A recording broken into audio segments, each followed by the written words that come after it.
सभी प्रकार के कंपटीशन एग्जाम की तैयारी के लिए हमारे YouTube चैनल को सब्सक्राइब करें और बेल आइकन ज़रूर दबाएं।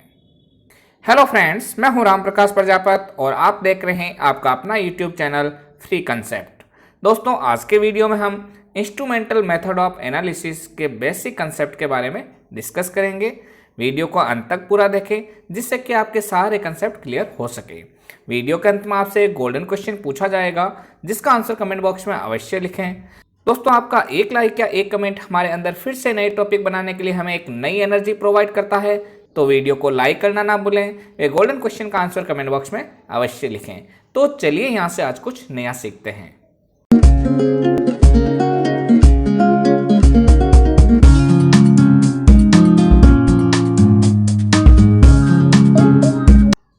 दोस्तों, सबसे पहले हम बात करते हैं इलेक्ट्रोमैग्नेटिक फील्ड कंसेप्ट की, जो कि फर्स्ट टाइम मैक्सवेल के द्वारा प्रोवाइड किया गया था। इसके अनुसार when an electron oscillate it give rise to electromagnetic radiation. जब कभी भी एक इलेक्ट्रॉन अपनी जगह से ओसिलेट करता है तो ये एक प्रकार की इलेक्ट्रोमैग्नेटिक रेडिएशन को प्रोवाइड करता है, और उसी इलेक्ट्रोमैग्नेटिक रेडिएशन को आज हम पढ़ेंगे, यानी उसकी प्रॉपर्टीज और उसके अंदर क्या क्या चीज़ें होती हैं, जैसे कि वेवलेंथ हो गया, उसके वेव नंबर हो गया, उसकी फ्रीक्वेंसी हो गई, और उसके बाद में उससे रिलेटेड हम कुछ क्वेश्चंस भी यहाँ पे डिस्कस करेंगे। तो सबसे पहले देखते हैं हम properties of electromagnetic radiation. Friends, all types of electromagnetic radiation travel with the same velocity. जितनी भी इलेक्ट्रोमैग्नेटिक रेडिएशन होती है उन सब की वेलोसिटी सेम होती है, और ये रहती है आपकी 2.998 multiply by 10⁻10 centimetre per second. इसको generally 3 multiply by 10⁻10 centimetre per second भी कहते हैं, और अगर हम इसे मीटर में लेते हैं तो 3 multiply by 10⁸ metre per second भी हो सकती है। Friends, no medium is required as they can travel through vacuum. ये वैक्यूम के द्वारा भी ट्रेवल कर सकती है इलेक्ट्रोमैग्नेटिक रेडिएशन, इसलिए इनके लिए कोई मीडियम की आवश्यकता नहीं रहती है।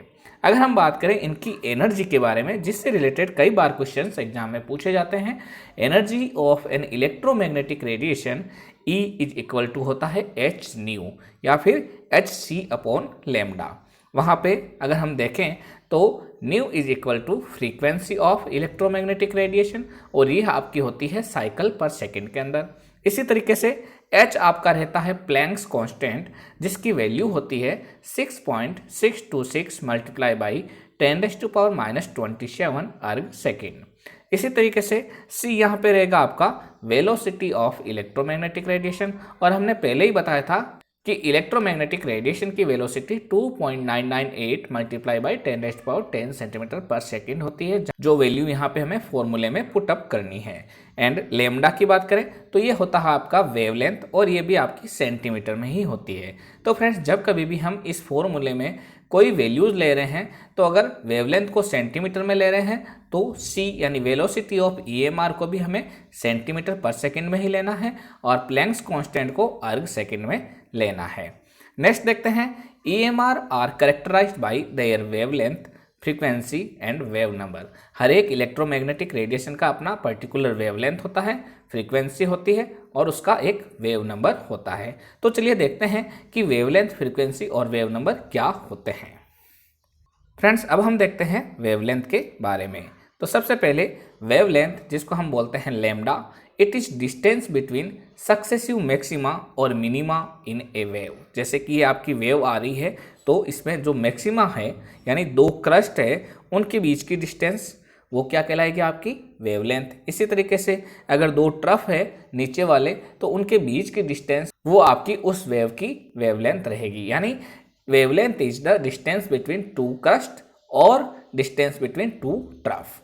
फ्रेंड्स, वेवलेंथ को हम लैम्डा से डिनोट करते हैं, और फ्रेंड्स अगर हम इसके यूनिट की बात करें तो वो रहती है 1 एंगस्ट्रम में, और 1 एंगस्ट्रम होता है आपका 10⁻⁻10 मीटर या फिर 10⁻⁻8 सेंटीमीटर। इसी तरीके से अगर 1 नैनोमीटर की बात करें तो ये होता है 10⁻⁻9 मीटर के बराबर। इसको हम 10⁻⁻7 सेंटीमीटर भी कह सकते हैं। फ्रेंड्स, नेक्स्ट कैरेक्टरिस्टिक फीचर जो वेव नंबर का रहेगा यानी इलेक्ट्रोमैग्नेटिक रेडिएशन का रहेगा, वो रहेगा आपका फ्रीक्वेंसी, जिसको हम म्यू से डिनोट करते हैं, and it is defined as the number of waves which pass through a point in 1 second, यानी 1 सेकेंड के अंदर आपकी कितनी वेव्स उस पॉइंट के थ्रू पास हुई है। फ्रेंड्स, इसकी जो यूनिट होती है वो होती है हर्ट्ज या फिर साइकिल पर सेकेंड, यानी 1 सेकेंड में कितनी साइकिल्स टोटल बनी है उसको हम बोलते हैं फ्रीक्वेंसी। फ्रेंड्स, अगर हम बात करें फ्रीक्वेंसी की तो it is directly proportional to energy and inversely proportional to wavelength, यानी जितनी ज़्यादा फ्रीक्वेंसी होगी उतनी ही ज़्यादा उस वेव्स की एनर्जी होगी और उतनी ही कम उसकी वेवलेंथ होगी। फ्रेंड्स, अब हम बात करते हैं वेव नंबर की। Friends, it is defined as total number of waves which can pass through a space of 1 centimetre, यानी जो आपका 1 सेंटीमीटर का स्पेस है उसमें से टोटल नंबर ऑफ वेव्स कितनी पास हो रही है वही उसकी वेव नंबर कहलाती है। और इसको हम वेव नंबर को लिख सकते हैं, wave number is equal to 1 upon wavelength, और इसकी जो यूनिट रहेगी वो रहेगी पर सेंटीमीटर, यानी कि रेसिप्रोकल ऑफ सेंटीमीटर रहेगी, क्योंकि 1 सेंटीमीटर में कितनी वेव्स पास होती है उसी के आधार पर हम वेव नंबर को डिफाइन करते हैं और ये 1 अपॉन लैम्डा के बराबर होती है। फ्रेंड्स, आगे बढ़ने से पहले बता दूं कि हमने फ्री कंसेप्ट में लगभग 150 से भी ज़्यादा वीडियोज़ अपलोड कर रखे हैं। अगर आप उनको देखना चाहते हैं तो ऊपर आई बटन में आ रहे हमारे चैनल के लिंक को ओपन करके देखें, या फिर हमारे वीडियो के डिस्क्रिप्शन में सब्जेक्ट वाइज प्ले लिस्ट को ओपन करके देख सकते हैं। फ्रेंड्स, अब हम बात करते हैं कुछ इंपॉर्टेंट पॉइंट की, यानी कि the wave number is commonly used for describing the position off peak maxima in IR spectroscopy. जब कभी भी हम आईआर स्पेक्ट्रोस्कोपी का यूज करते हैं यानी उसका अध्ययन करते हैं, तब हम वहाँ पे वेव नंबर के द्वारा ही उसको डिस्क्राइब करते हैं।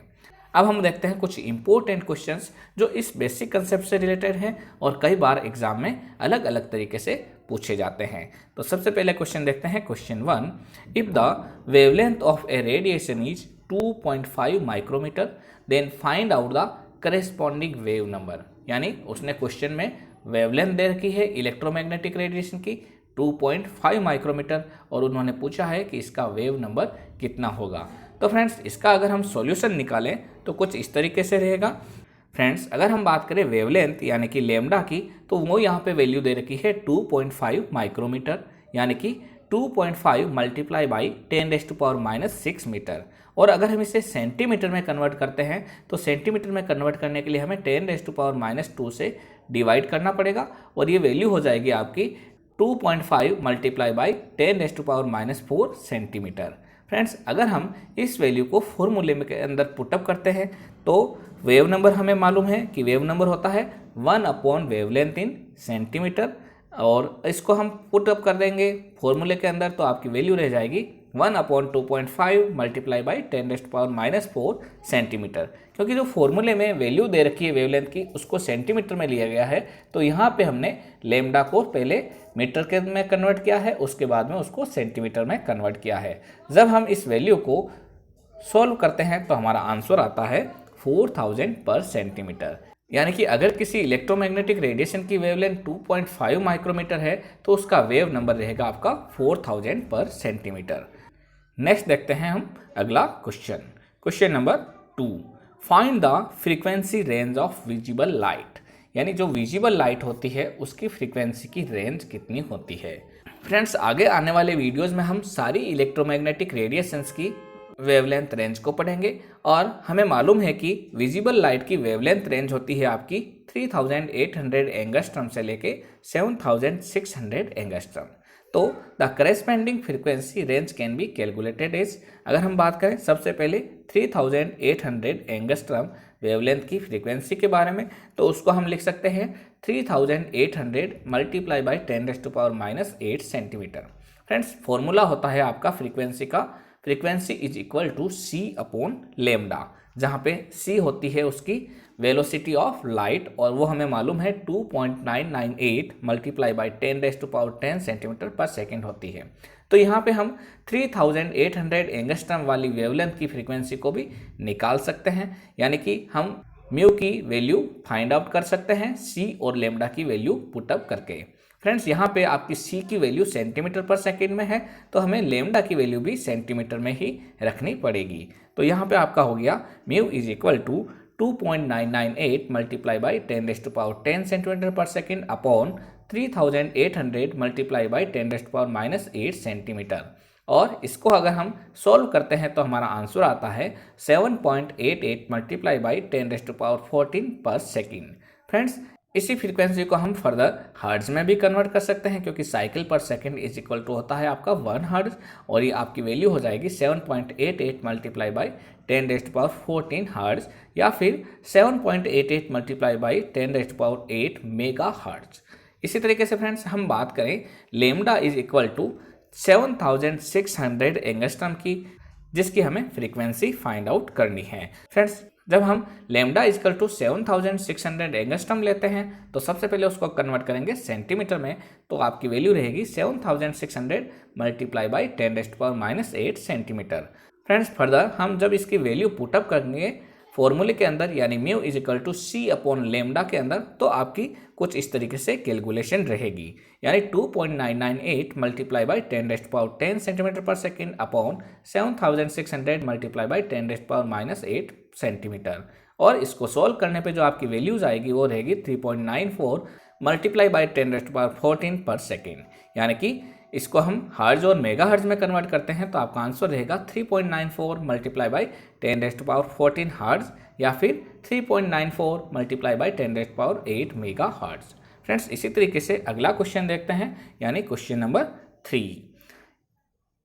Calculate the energy associated with a radiation having wavelength 4000 angstrom and give answer in kilocalorie per mole and also in kilojoules per mole. Friends, इस क्वेश्चन में इलेक्ट्रोमैग्नेटिक रेडिएशन की wavelength दे रखी है, यानी कि 4000 एंगस्ट्रम वेवलेंथ दे रखी है, और हमें फाइंड आउट करने को बोला है कि इसकी एनर्जी क्या रहेगी, और एनर्जी को फर्दर इन्होंने किलो कैलोरी पर मोल में और किलो जूल पर मोल में फाइंड आउट करने को भी बोला है। तो फ्रेंड्स, अगर हम इसके सॉल्यूशन को फाइंड आउट करते हैं तो सबसे पहले हम इसकी वेवलेंथ को कन्वर्ट करते हैं सेंटीमीटर के अंदर, यानी कि lambda is equal to 4000 angstrom is equal to हो जाएगा आपका 4000 मल्टीप्लाई बाई 10⁻⁸ सेंटीमीटर। और हमें मालूम है कि जो एनर्जी निकालते हैं हम इलेक्ट्रोमैग्नेटिक रेडिएशन की, उसके लिए फॉर्मूला होता है E is equal to SC upon lambda, यानी कि Planck's constant multiply by velocity of light upon wavelength.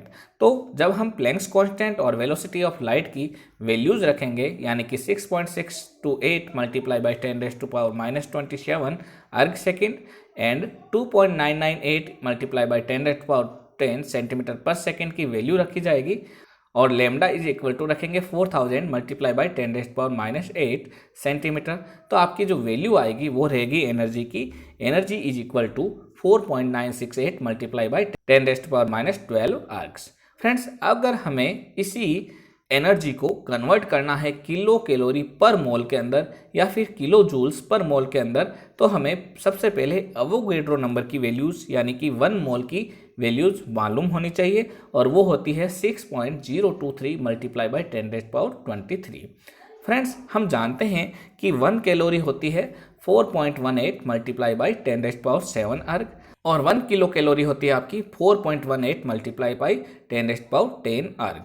तो अब हमें जब वैल्यू को कन्वर्ट करना है किलो कैलोरी पर मोल के अंदर, तो आपकी जो वैल्यू आ जाएगी वो रहेगी 4.968 मल्टीप्लाई बाई 10⁻12 को हम मल्टीप्लाई कर देंगे मोल से, यानी कि 6.023 मल्टीप्लाई बाई 10⁻23 से, और इसी को हम डिवाइड कर देंगे हमारे जो कन्वर्जन फैक्टर था 4.18 मल्टीप्लाई बाई 10⁻10 अर्ग से।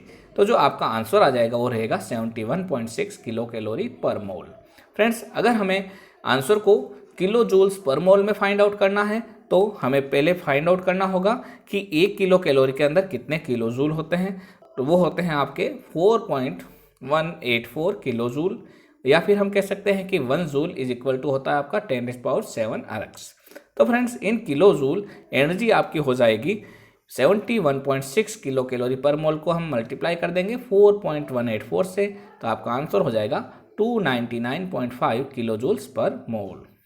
तो फ्रेंड्स, अब वक्त आ गया है आज के गोल्डन क्वेश्चन का। The golden question of this video is 1 joule is equal to option A 10⁻3 ergs, option B 10⁻5 ergs, option C 10⁻7 ergs, and option D 10⁻9 ergs. तो फ्रेंड्स इसका आंसर कमेंट बॉक्स में अवश्य लिखें। अगर आपने हमारा चैनल अभी तक सब्सक्राइब नहीं किया है तो जल्दी से सब्सक्राइब करें तथा साथ ही साथ बेल आइकन दबा दें, जिससे आने वाले सभी वीडियोज आपको सही समय पर मिलते रहें। मैं राम प्रकाश प्रजापति आपसे फिर मुलाकात करूंगा एक नई वीडियो में एक नए टॉपिक के साथ। तब तक के लिए best of luck for exam and thanks.